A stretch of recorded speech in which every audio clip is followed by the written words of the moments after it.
অহংকারী এবং স্বার্থপর মানুষদের কাছ থেকে ভালো কিছু আশা করো না, কারণ তারা তোমাকে অপমান আর খারাপ সময় ছাড়া আর কিছুই দিতে পারবে না। ধৈর্য দিয়ে যা অর্জন করা যায় তা শক্তি প্রয়োগ করে কখনোই পাওয়া যায় না।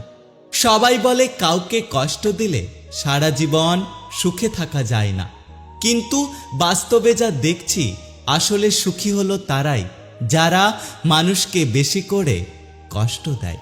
সময়টা তাকে দিও যে সময়ের মূল্য বোঝে, আর সম্পর্ক তার সাথে রেখো যে তোমার গুরুত্ব বোঝে।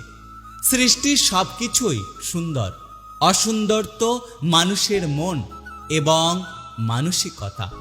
সুখের নাম জীবন নয়, কষ্টকে জয় করে বেঁচে থাকার নামই হলো জীবন। যারা মানুষকে অতিরিক্ত ভালোবাসে তারাই সবচেয়ে বেশি কষ্ট পায়, আর তাদের কষ্ট কেউ কখনো বুঝতে পারে না। একটা কথা কি জানো তো, বিশ্বাস গড়ে ওঠে তিল তিলে আর ভেঙে যায় এক ঢিলে। যে সত্যিকারের ভালোবাসবে সে শত ব্যস্ততার মধ্যেও সময় দেবে।